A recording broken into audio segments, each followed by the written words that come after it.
जिसका सभी सनातन धर्मावलंबी आस्थावानों को इंतजार रहता है, जिस पल का, ऐसा अवसर लगभग प्रत्येक महीने में एक बार आता है।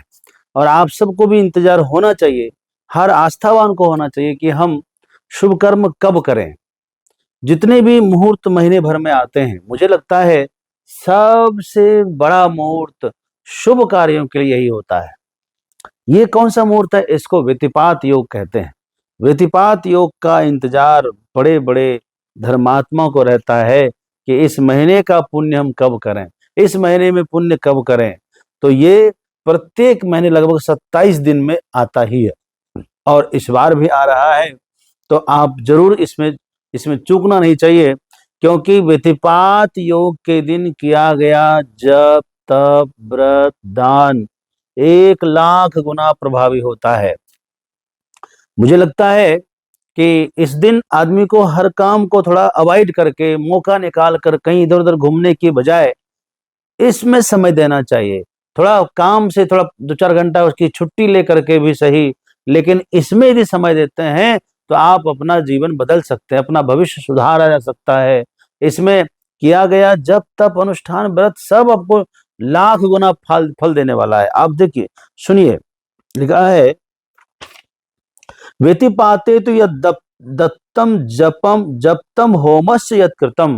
व्यतिपात योग में जो आप जप करेंगे, दान करेंगे, होम करेंगे, सर्वम अक्षयताम याति विष्णु प्रीतिकरम परम।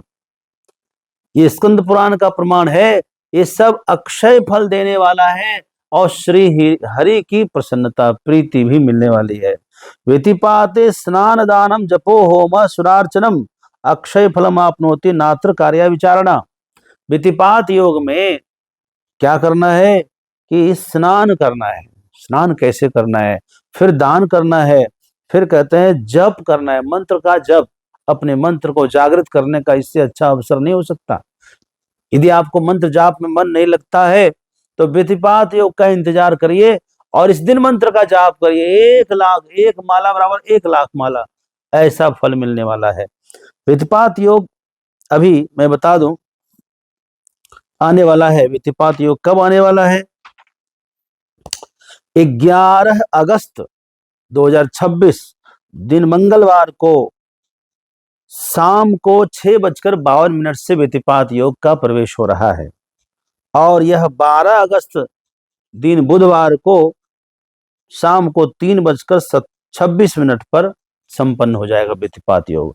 लगभग 21 घंटे 30 मिनट यह व्यतिपात योग का समय है, और 21 घंटे 30 मिनट में हम इसको जानते हैं, क्योंकि इसको 4 भागों में बांटा जाता है। व्यतिपात योगों को 4 भागों में जब बांटते हैं, अलग अलग फल इसका होता है। वो हम क्रमशः आपको बता रहे हैं, आप पूरा सुनिएगा। और हाँ, ये अवसर दूसरों को जरूर प्रदान करिएगा। जब आप सब व्यतिपात योग का लाभ लेते हैं और दूसरों को भी अवसर प्रदान करते हैं, तो हमें प्रसन्नता होती है, उत्साह बढ़ता है, और आप भी जो है उस पुण्य के कहीं ना कहीं हकदार बन जाते हैं। तो जरूर इसको दूसरों को भी आप बताएं। आपके ग्रुप में व्हाट्सएप, जितने व्हाट्सएप ग्रुप हों, सब में बताएं और सबको लाभ लेने के लिए कहें। कलयुग में ये बड़ा लाभ है कि प्रत्येक महीने में ऐसा अवसर आता है। लिखा है अमावास्या सहस्रेण व्यतिपातेन तत्समम। अमावस्या पर जो दान पुण्य करते हैं आप, श्राद्ध तर्पण करते हैं आप, जब तब होम करते हैं आप, बोले 1000 अमावस्या में जितना पुण्य होगा वो केवल व्यतिपात के योग में करने से हो जाएगा। तत्समम मतलब समाम। तस्मात् तत्र कृतम दानम अनंतम प्रकृतितम। और व्यतिपात योग में जो दान किया जाता है वो तो अनंत गुना फल देता है। शतम इंदु क्षये, कहते हैं, ये याज्ञवल्क्य स्मृति का श्लोक है।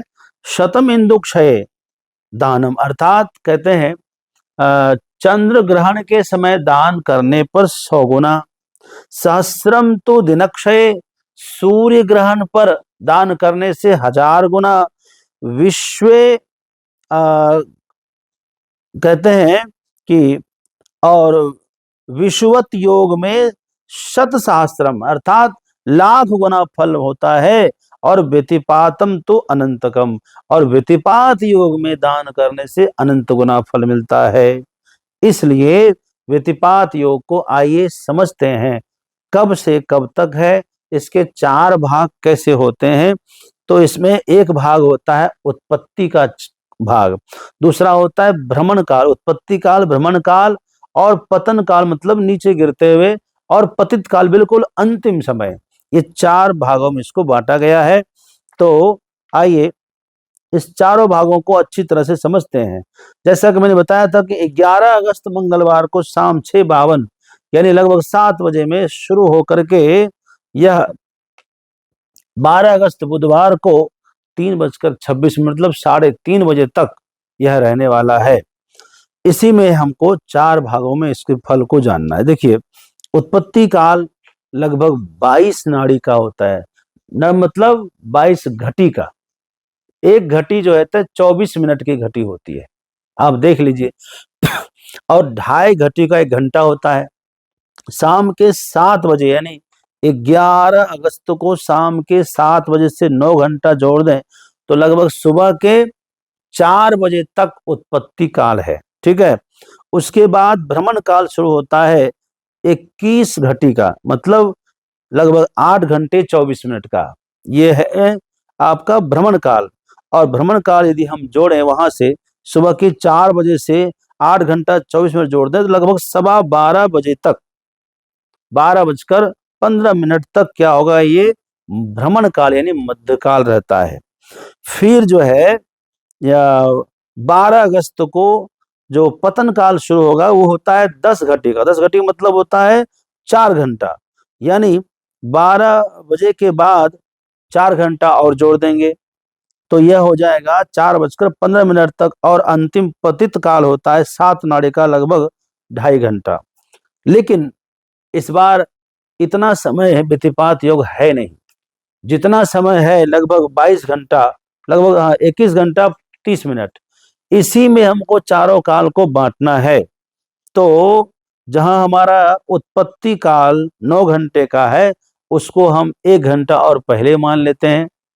तो लगभग 3 बजे तक यानी 12 अगस्त को ब्रह्म मुहूर्त में अर्ली मॉर्निंग 3 बजे तक उत्पत्ति काल है। उत्पत्ति काल में यदि कोई दान करता है, लिखा है फलम लक्षम समुत्पत्तो, उत्पत्ति काल में दान करते हैं, जब करते हैं तो लाख गुना होता है।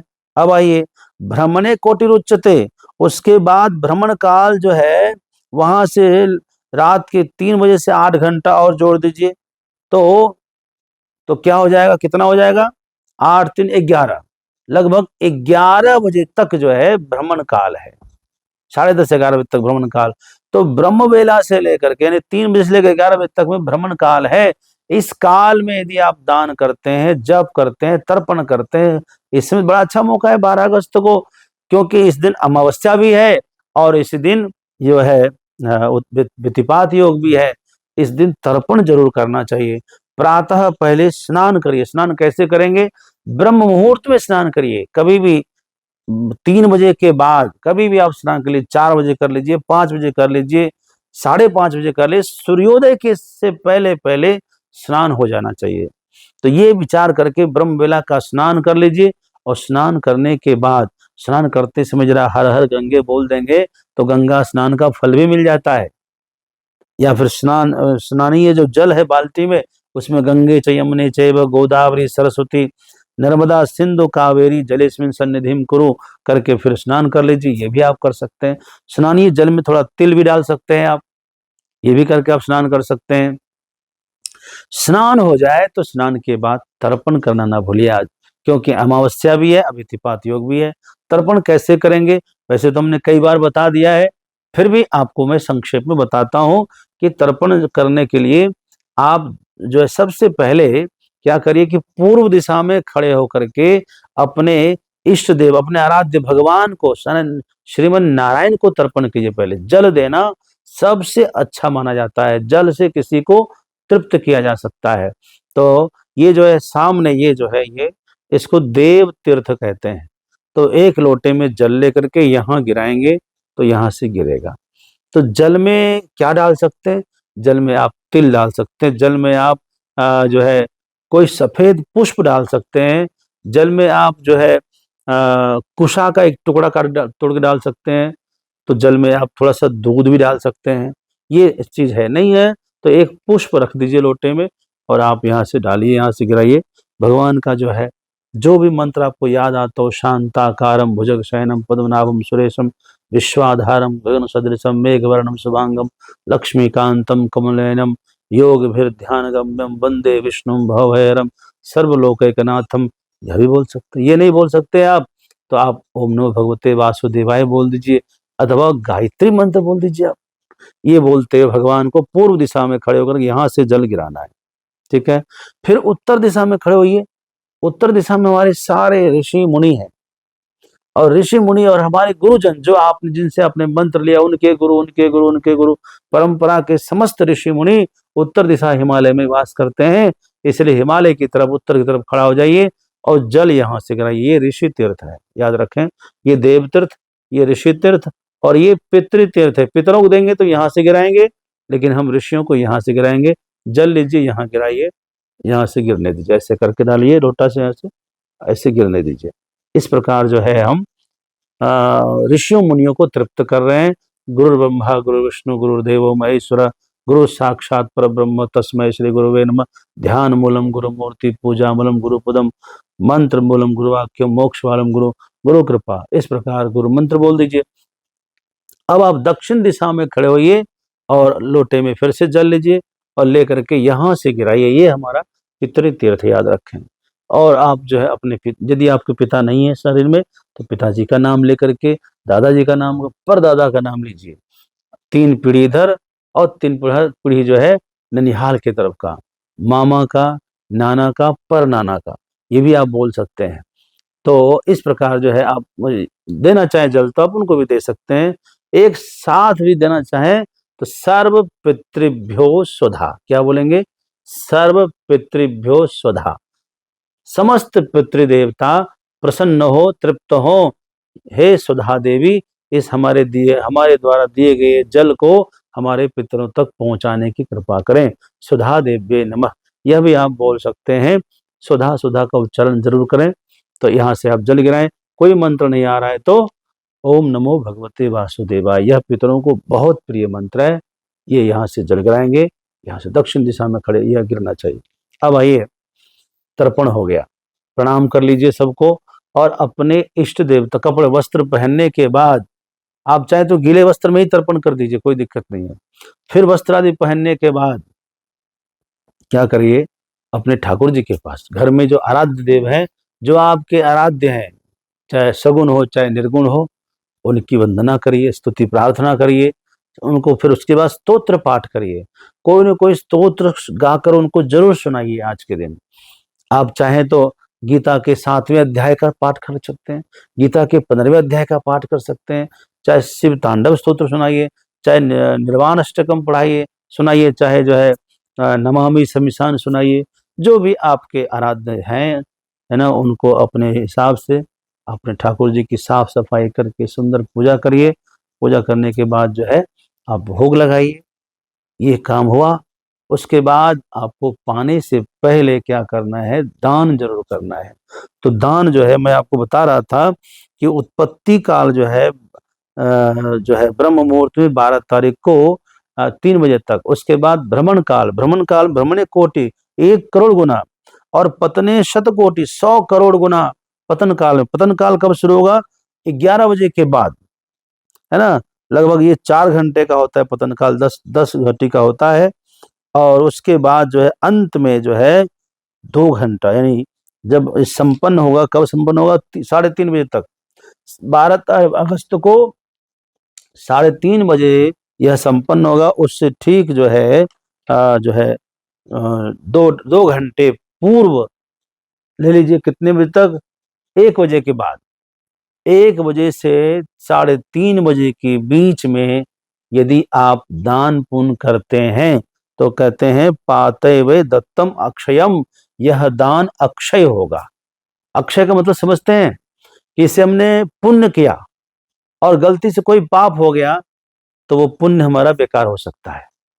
कोई स्वर्ग भी चला जाता है तो एक दिन उसको स्वर्ग से नीचे आना पड़ता है पुण्य नष्ट होने पर। क्षीणे पुण्य मर्तलोकम बसंती।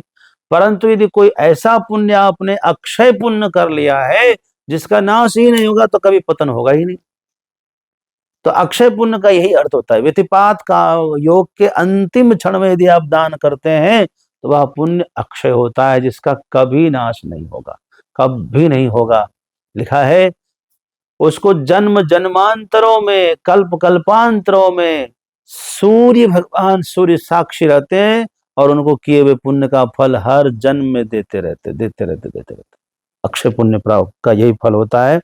तो ये जो है 12 अगस्त को दोपहर 1 बजे से 3:30 बजे के बीच में अक्षय, ये जो है इसको बोलते हैं पतित काल, अंतिम काल है। प्रतिपात योग का पूरा आप लाभ प्राप्त करें, यही हम कामना करेंगे। क्या क्या कर सकते हैं इसमें? आप अन्न दान करिए, अन्न निकाल लीजिए, देने के लिए संकल्प कर दीजिए हाथ में जल लेकर के, और जो है कहिए कि मैं अमुक गोत्र अपना नाम, अब 3 बार पहले भगवान विष्णु का नाम लीजिए, विष्णु विष्णु विष्णु हो, और फिर बोलिए अपना नाम अमुक गोत्र अहम, अमुक नाम अहम, जो है मैं ये चीज का व्यतिपात योग का फल प्राप्त करने हेतु प्रदान कर रहा हूँ, और जल को उस पर छिड़क दीजिए। हो गया। तो ये जो है आप जो है संकल्प करके दान का संकल्प कर सकते हैं। अन्नदान, वस्त्र दान, विद्यार्थियों के लिए वस्त्र आप इकट्ठा करके दे सकते हैं। तिल दान, तिल इकट्ठा करके दे सकते हैं आप। अच्छा, भूमि दान, भूदान का संकल्प करें तो सोचिए कि अक्षय अनंत गुना भूमि प्राप्त होने वाला है, तो भूमि दान तो सर्वश्रेष्ठ। इस प्रकार जो है आप दान का संकल्प करें तो इसमें जैसे वस्त्र दान करना है, अन्न दान करना है, गोदान करना है, भूदान करना है, भवन दान करना है, जो आप कर सकते हैं श्रद्धा से, है ना। क्योंकि आपको इस प्रकार जो है आप दान का संकल्प करके दान को निकाल सकते हैं, जो भी दान करना है। चूंकि आपको हर महीना भी करना है तो अपने हिसाब से आप देख लें दान कैसे करना है, क्या करना है, और इसमें क्या ना करें। जैसे इसमें विवाह संबंधित कोई कार्य नहीं करते, चर्चा भी नहीं करते, नवीन व्यापार का शुभारंभ नहीं करते, नवीन गृह का प्रवेश नहीं कर सकते, उपनयन संस्कार, कोई भी संस्कार विशेष नहीं कर सकते हैं। इसमें क्रोध नहीं करना चाहिए, असत्य भाषण नहीं करना चाहिए, और निंदा चुगली आदि से बचें, हिंसा नहीं करें, किसी प्रकार का व्यभिचार ना करें, है ना, यही है।